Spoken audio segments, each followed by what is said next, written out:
देखिए, तो इसका ए नंबर प्रश्न पर ध्यान दीजिए। तो इसका ए प्रश्न क्या कहता है कि गोपाल और कालू लाभ को बराबर बराबर बांटते हैं।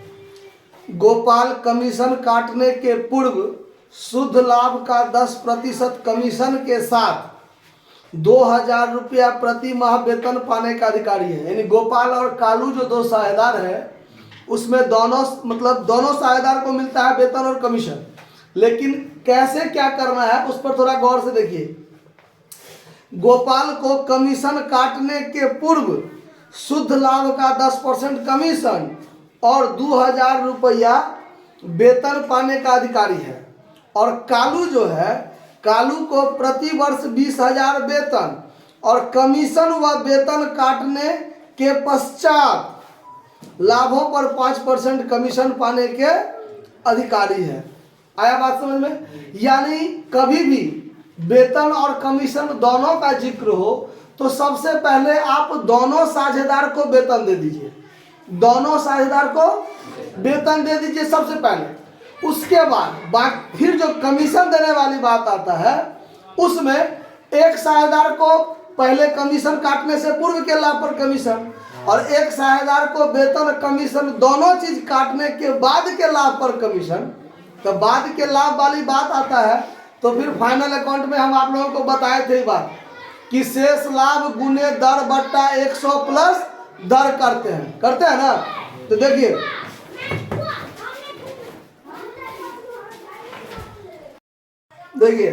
तो सबसे पहले सवाल जो बनाएंगे तो उसमें शुद्ध लाभ कितना है। तो देखिए, समाप्त होने वाले वर्ष का जो शुद्ध लाभ है वो 1,84,000 है। तो यहाँ पर 31/3/2021 को समाप्त हुआ है। और शुद्ध लाभ जो है आपका बाय नेट प्रॉफिट सबसे पहले क्रेडिट में लिख दीजिए। तो नेट प्रॉफिट कितना लिख दीजिए? 1,84,000। अब सवाल में देना है वेतन और कमीशन दोनों चीज, दोनों साझेदार को। तो पहले दोनों साझेदार को वेतन देके क्या कर दीजिए? क्लियर कर दीजिए। तो टू पार्टनर्स सैलरी गोपाल और कालू है ना। तो गोपाल को कितना है सैलरी? तो गोपाल को सैलरी है 2000 रुपया प्रति माह। तो 2000 रुपया प्रति माह मतलब साल में 24,000 और कालू को पूरे साल का 20,000। तो 44,000 रुपया आप सैलरी दे दीजिए। तो दोनों को सैलरी दे के बाद खत्म। अब आइए कमीशन पर। तो टू पार्टनर्स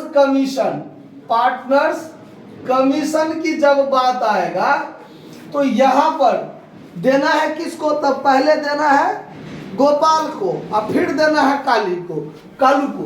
तो यहाँ पर पार्टनर्स हटा के अलग अलग दीजिए। पहले गोपाल को दीजिए टू गोपाल्स कमीशन। तो इसको है क्या कि कमीशन काटने से पूर्व के लाभ। तो सैलरी के बाद तो देना ही है कमीशन कभी भी देंगे, किसी को भी देंगे। तो सैलरी को देने के बाद, अब सैलरी देने के बाद हमारा लाभ कितना बचा?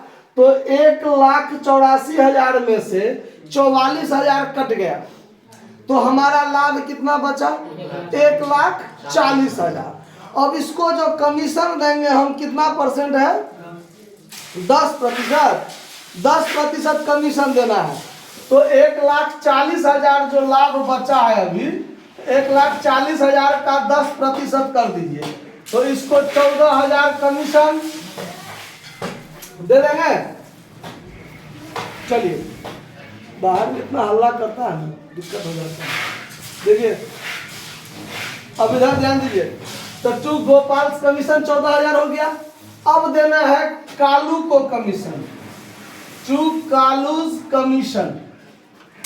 अब कालू को जब कमीशन देंगे तो यहाँ पर गौर कीजिए बात को कि कालू को कमीशन देना है वेतन और कमीशन। तो इस दोनों को तो दे ही दिए हैं, मगर उसका भी कमीशन देने के बाद, यानी कालू का भी कमीशन देने के बाद के लाभ पर कमीशन। तो यहाँ पर आप कीजिए, यहाँ पर 1,84,000 है, 1,84,000 है।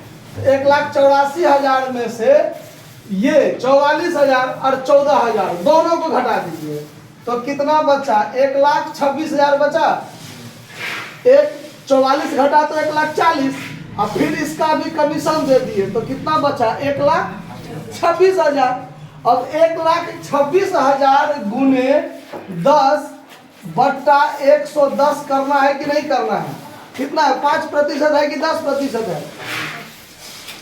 5% है। तो यहां पर क्या करना है आपको? 5/105 करना है। 5/105 करना है। क्यों? तो हम आपको बताए थे कि जब किसी साझेदार को कमीशन देना हो तो कमीशन देने से पूर्व के लाभ और कमीशन देने के पश्चात के लाभ। तो जब पश्चात के लाभ वाला बात हो, यानी इसका जो कमीशन निकलेगा वो भी देने के बाद जो लाभ बचेगा उसका ये कमीशन होना चाहिए।